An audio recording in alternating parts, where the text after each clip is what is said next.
All right, Workshop Wednesday, guys. SwiftLilEagle. This is 3v3 Grand Champ. The title of the replay he sent me was Worst Game He's Ever Played. So it'll be interesting to see why that is.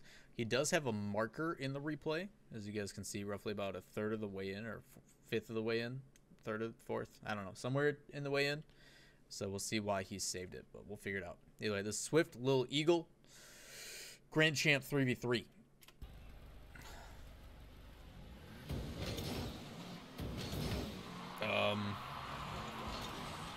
You missed the kickoff, Swift. Good, let your teammate rotate in. Play this a little bit passive.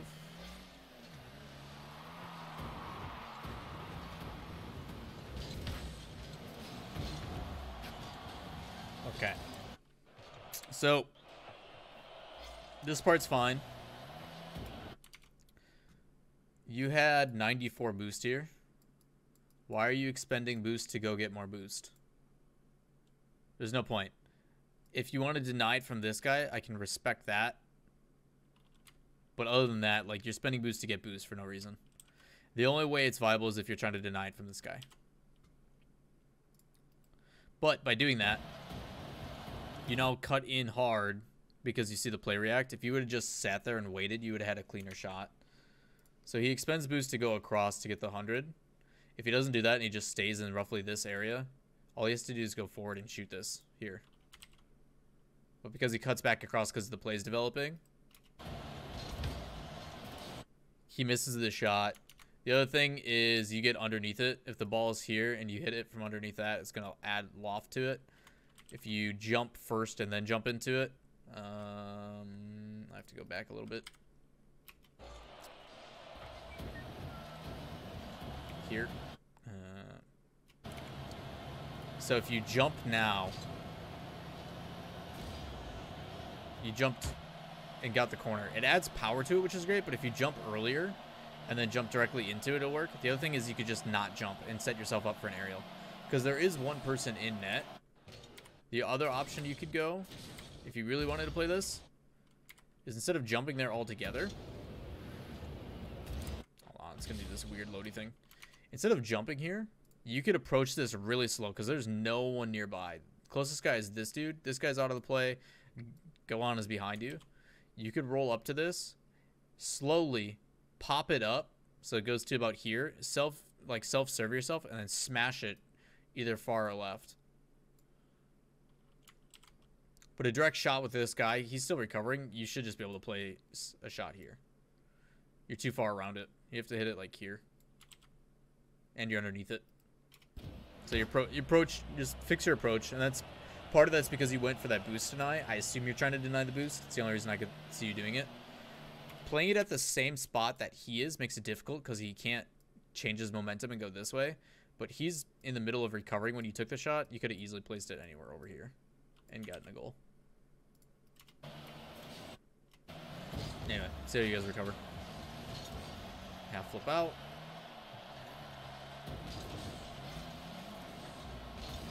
Jumping in there is kind of scary.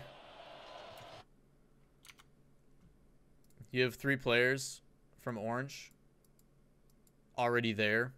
There's no way you're going to get there in time. You don't want to commit to that because all it takes is one hit and it goes past you. You're the last line of defense. You have to cover all this field. So your best bet is kind of slowly moving in and collecting the small boost pads. Obviously, these are on the other side of the field, so you don't want to go for those. But like this one might be okay. This is gone, but there's a bunch of other boost pads over here that you could all get. But you're just trying to slowly pivot and cover this area of the field if these guys go for counterattack. As soon as you jump in, it's an easy way to get played around you. And now you have no boost. Yeah. And you're jumping for something that you can't get anyway. So you have flip out. He pops it over. You have 0 boost. No matter how you jump for this, you're not going to be able to get the ball. It's already up here in height, so you can't get that. You just need to drive, grab this boost pad, possibly go for the 100, or rotate and get these and cover this post. But you're just removing yourself from the play on this.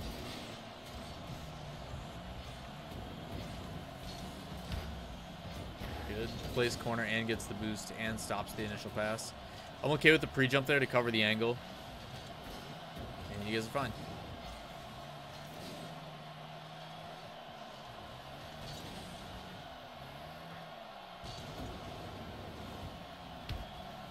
Didn't have enough boost, but the idea was perfect. Got up early for it. Tried to go for an aerial. If he had like an extra 10 boost, he would have got around that more and been able to put it in. Challenged that earlier. You also double jump for some reason. Don't know if that's intentional. So as soon as you see this, you have the right idea. Grab this boost. That's the 12 boost. That'll put you at 23 boost. Technically 24 if it rounds up. 23 boost, right? And as you're approaching this, you do the right thing. You jump to get higher. Because it looks like he wants to play this over you. So by getting higher, you can smash it. This should call and cause a 50-50. This challenge should be a neutral contest. Which is great. And should drop it straight down. This guy can rotate out. The guy behind you should be able to come in and help. The difficulty is you don't jump into it. You never flip forward. You just end up jumping over it. Just might be a mechanical thing. Either way, teammates there to help. As of right now, the biggest thing I can notice is your boost management and decision making on when to go for boost has been pretty rough. Cover back posts.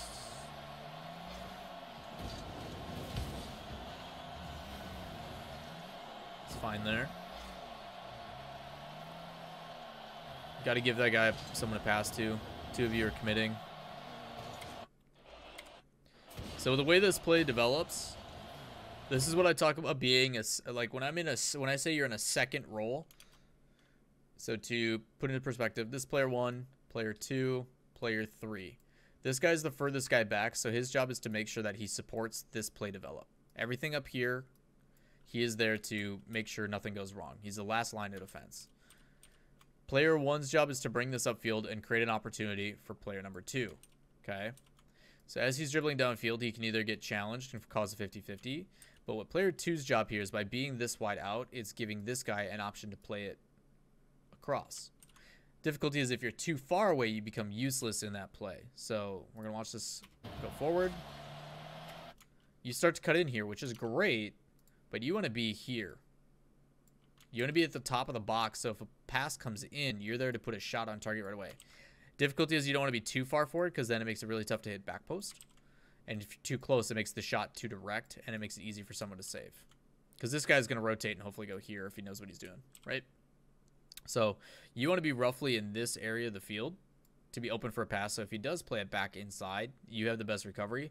And then he's still in a position to either A, cover this 50-50. If this doesn't go right, he can go back. He now can recover. But you're still open for a pass. You have to give this guy a passing lane. By being where you are now, you're too far back. Like, no matter how he hits this, you're not going to be involved. This guy's going to intercept it. This guy can win the challenge. This guy can go downfield for a pass. You need to be in this area. You're too far away.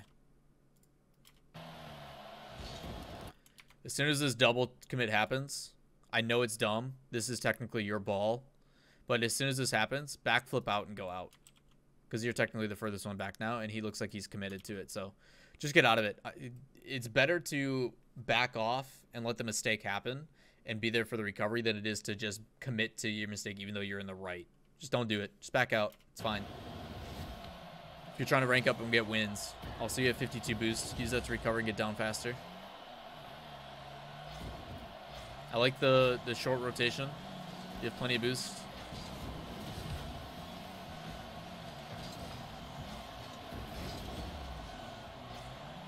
Good. You notice the guy there. You rotate wide. It's your teammate. He's in net already.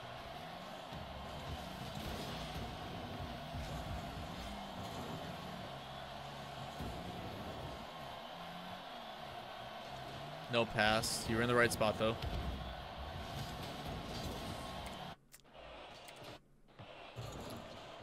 So this is something a lot of people are notorious for doing. I do it too, way too much. Goals here, right? You are challenging at this angle, and if you hit this ball, it's going to pinch and go here. So not only are you taking yourself out of the play, but you're also putting it back towards your own net. It's two big things that people do a lot. Rather than challenging this, just because you can be the first to the ball doesn't mean you should. Rotate out. You've got a teammate who's probably back here waiting. Let's find out.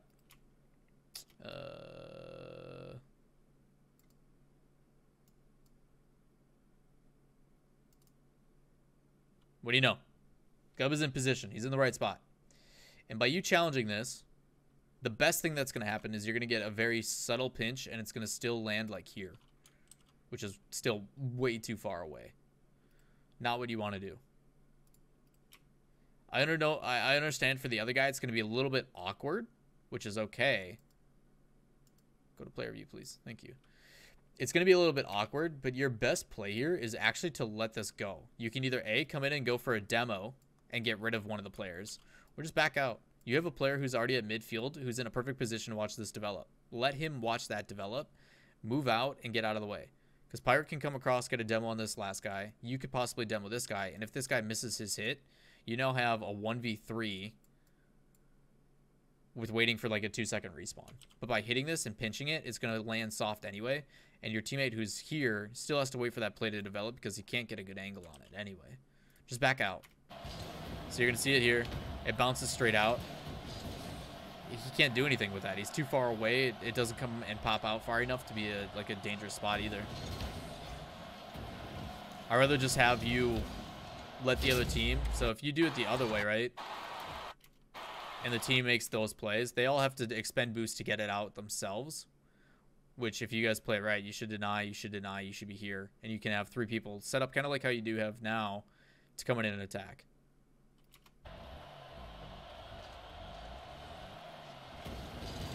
It's something that Speed's been doing really, really well for Flipside. When he goes to make challenges, like his decision making, he doesn't go for stuff that he knows isn't going to work out for them.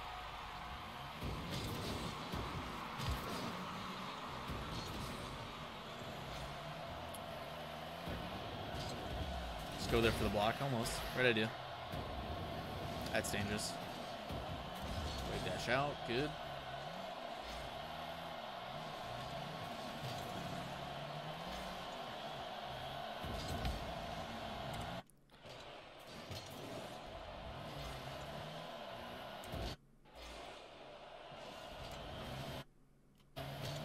Ball gets cleared out. So I look at this as you are supporting this player's decisions. I think he's going to recover in time. So for me, I'm going to sit a little bit further back. And this is different for every player, and it's not always the best thing. Like at really high level Rocket League, there's going to be moments where you need to be at like as snug to your teammate as possible because it's the only way you're going to get to the ball in time. This is really prevalent in 2s. In 2s, it's really common because you have to be to the ball first. It's just crazy ball chasing. But in 3s, and the way that I want to see people rank up, and this is something that I say in every episode, is these scenarios change based upon who you're playing with, and it's something that you have to know as the game develops. The best players adapt to their teammates. So for me, like I've noticed that your teammates aren't the fastest to the ball. They're not super quick. They haven't made really, really good touches. Like mechanically, they're okay. And because of that, I don't know how this is going to develop, but it does look like he's recovering from this. So for me, I'm going to take the safer approach and cover near post and be a little bit further back. The reason why I want to do that is because I don't know how this guy's going to come in and hit the ball. That's something you have to pay attention to. Is Gohan looks like he's in a pretty good spot to move up. So I'm going to stay a little bit further back, which should allow you to face a better way or be in a position. Like your car, you want to be facing this way. But by moving up a little bit, so like if you just kind of stay like this, you're now just getting off the wall. He's already in the air going for a challenge. Like Gohan's already on his way up. So by moving up, you're now technically realizing, shit, he's going to get the ball first. I'm out of position, and you got to come back around. If you play that a little bit more passive, the good thing is you do get the boost, but you could have got that boost on the clear. But you now have 2 guys that are having to double back because they both cheated up way too hard. It does look like you power slide here.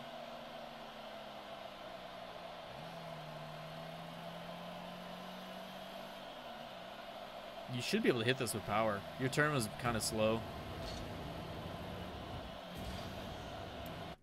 You're jumping without getting any forward movement. So the biggest thing is obviously positioning is the reason why you got there. But when you're going to clear the ball, you need to make sure that you have some sort of your momentum of your car moving with the ball. At this point, your car is kind of going this way. So when you hit it, it hits it really soft. It's going to land like here. It's not going to go very far. You got to find a way to make sure you're going forward. And the reason why that all happens is because of the way that your car was positioned and the way you were facing before this play even started. You're cheating up too far on a guy that was challenging and going to beat you to it. Also, the other way, if you want to turn around faster, make sure you drift. It's very difficult if you play a really weird like controller scheme. For me, I play default, so my thumb has to cover the drift key as well as boost at the same time. I also have to, like, I have 4 buttons or 3 buttons I'm covering with one hand, which is really, really bad. But if you have your boost on like your left bumper, all you're doing is you're holding drift with your thumb, turning left, and then boosting. Really easy turn, and you'll whip around super fast. So make sure you use your drift turns. If you don't know how, practice them. Drift turns are super important. But you lob that up right for him. All that play develops because of your positioning here. So it comes down, this guy's up, you're already moving up a little bit too far. You've got to turn back around, and because of that, you tee it up for Savage. If you were in a position to put more power into that, you would have cleared that over his head, and you could have had a scoring possession.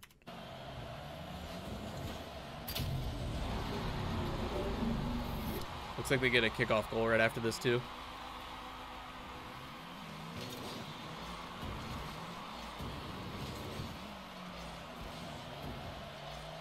Damn. It's a good play. Good placement, too.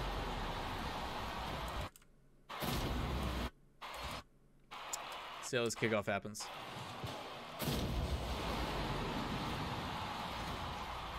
I'll enter chat after the replay, guys. Pops up. Move up again. It's just a decision thing, man. Ball's already in the air. This guy's already at the wall who's going to go up. No matter what, you cannot get to this ball. Forget this boost. Go back. 42 boost is a lot. There's also a corner boost back here that nobody's gotten, I think. Rotate out. Moving up like this, yeah, you get the boost and you deny from the other guy, which is good. But that corner boost is still up. You should just rotate back, play the defensive shot.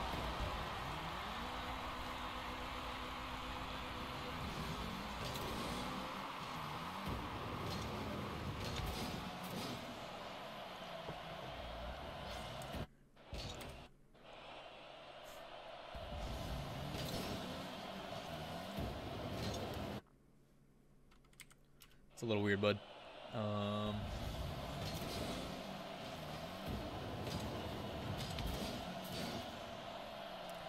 I get the reason for the pre-jump. Just the angle at which you went was a little weird. You getting there second forced him to win that challenge. Good touch, controlled. Go for that. Nice. I actually like that decision. So, this ball popping up, he's actually having a hard time recovering. Technically, he could get this.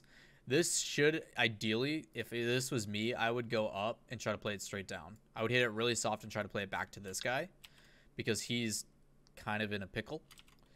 The other option, though, is what you do is you go for the last man. You let the play develop on its own.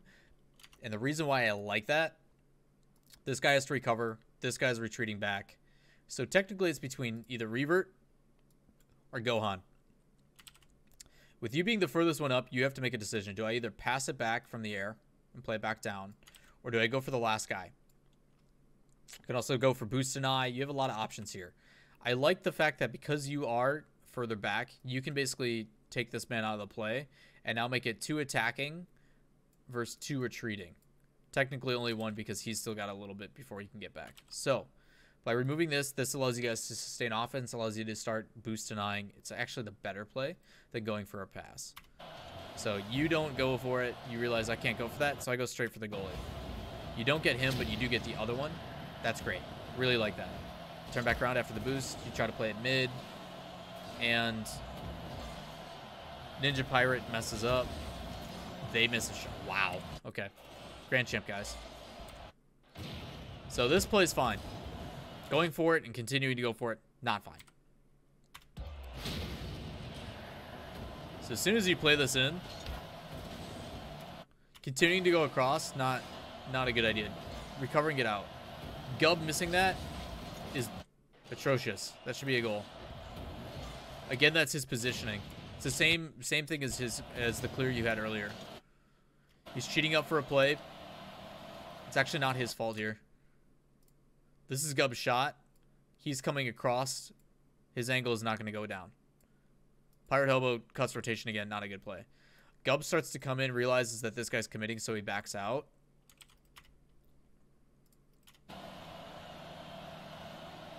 Man, Ninja Pirate Hobo. Rotations, man. Luckily, we're not watching you. Doesn't get it. You now see the same thing as your clear. He's got to rotate out because of positioning. This technically isn't his fault. It's just cut rotation leads to bad things. So he turns around, tries to get another touch. But because he's jumping when he's at this point of his turn, he doesn't have the ability to connect to it. He's trying to play it across and ends up whiffing because of it. Even if he does connect with it, it's gonna be way too soft. But you'll see it here in a sec. Watch for the little marks underneath his tires when he jumps. He's turning right, turning right, turning right, turning right, turning right, turning right, turning right, turning right, still turning right, and he jumps now. His car is facing this way. It needs to be facing this way. So by jumping this way, his momentum is carrying him this way, and he's trying to hit it that way. Creates an issue. Basically puts the ball at best landing here. So you're going to see him come across it. He's trying to rotate. He gets some boost, but he jumps. Because he's still turning left or turning right, when he jumps, his car pushes this way instead of going through it. Ends up whiffing. You guys get lucky that Gohan can't hit open nets. Nobody can hit open nets. They're the hardest goal to shoot for some reason. Corner boost, good.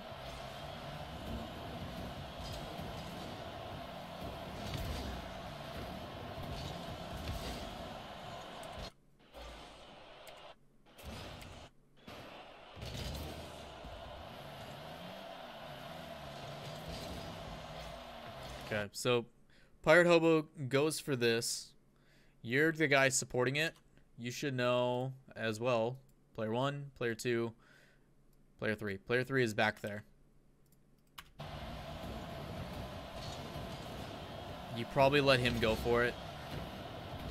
Let him turn into 1. You become the second player still. I'm okay with the challenge, though, as long as someone gets it. Double commits are fine as long as you have someone to, you know, handle the aftermath. Obviously, they're not ideal, but they're not the worst thing in the world. Quick reaction. It popped a little bit high, but right idea. Don't want to play that corner. You want to play that at net. So, he's moving up. If you put a dangerous shot on target here, Gub can rotate out or go for a demo. You also have Ninja, who has been questionable, but he's in a position to be able to get something that comes off after this. So you're technically number 1. This is 3. This is 2. You'll come in and attack. He'll follow it up. He either chooses to rotate out. He chooses to go for a demo. His decision comes based solely on how this play develops. By playing it back into the corner, you're basically killing your own chances of making him useful. It also makes it really easy for Savage to come in clear. You want to get up further on this and play it at target. You want to make this a threatening shot, forcing this player out of net, having this guy come back, and then having Ninja Pirate make a decision. But by playing this straight back into the corner, 2 players are still there. That's a good challenge, though. Sets up perfectly. This challenge here and follow-up worked out super well. The fact that it went straight up and played right in front of the net. But try to play it more on target. The direct approach is sometimes the best.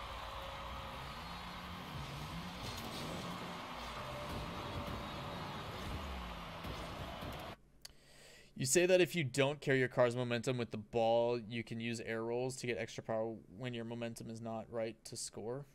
What? That's a really, really weird sentence. If you don't carry your car's momentum with the ball, right, so you need to be moving towards the ball to hit it, but you can use air rolls to get extra power when your momentum is not right. Oh yeah, definitely, man. Like, if you're moving across your body, you go to it, but if you want to get actual power on it, you need to be moving with it. That's why poor clears happen all the time. We saw that with his rotate when he was turning around. Like, the one where they scored, where he basically teed it up for him. We're at 420. Lol, this is perfect. This one. This first goal here is a prime example of that. Right? When he hits this ball, if he was moving forward with this, instead of jumping when he's moving this way, if he's moving forward this ball will get cleared significantly further. And it's a very common issue with a lot of lower level and lower ranked players, is that when they make the touch is correct. It's just they're not doing it with any intent or with any force behind it. And the difficulty that creates is it creates bad challenges, bad clears. Like, this touch is going to be completely useless. It's going to land right here and ends up teeing up for Savage, who gets a goal, as you can see by the indicator. Right? So you're 100% correct. If you're in a bad position, you can air roll into it. But by doing that, you're literally just giving him a free pass. You're just teeing it up for the other guy.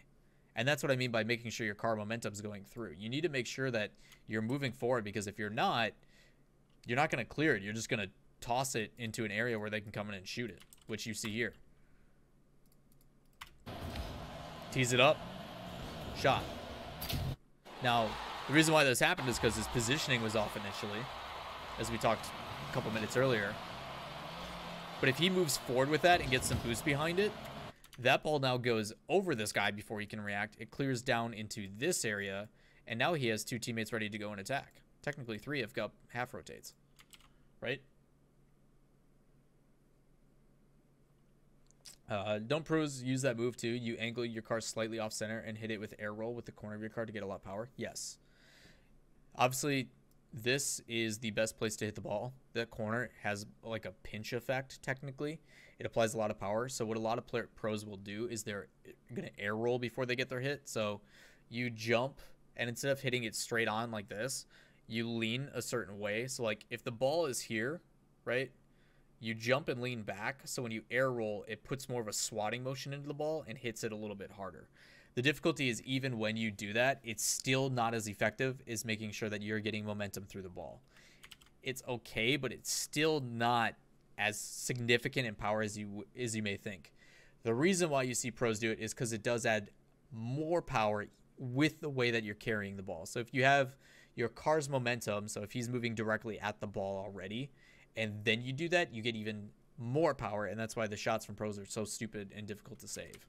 So just make sure that you're in a good position to make sure when you hit the ball, it's going to add power to it. Because way too many times do you see on probably Champ 2 and below, people will be in the right position to hit the ball, but they won't have any power on it. So even though they are making a hit, they're putting themselves now out of position or out of the rotation, and the ball still isn't a clear. That's why the ball stays in their half for so long, and why people have so much difficulty clearing the ball is because they're in a bad position to actually hit it in the first place. So you need to find a way to make sure you're in a good position to move through the ball and hit it when that happens, so you can get it downfield. Like that. That's a clear. Like, he's moving with speed. He's going into the ball, and then he hits it with that corner and puts power on it. Watch how far this ball flies. He also gets hit with his teammate, but, like, that's a clear.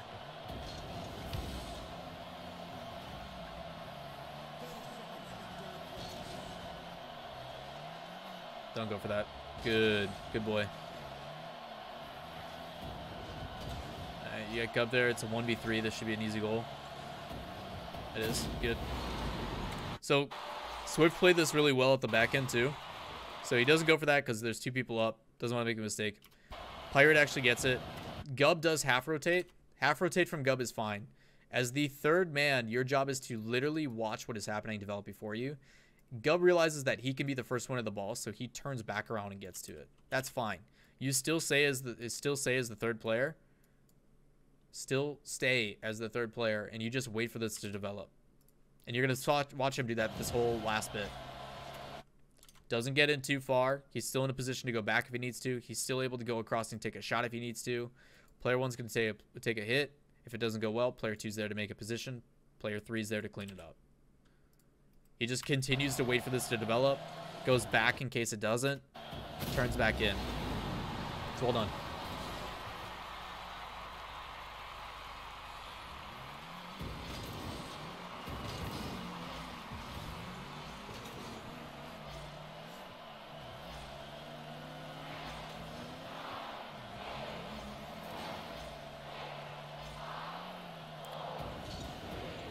One more. Nope. Aerial was off.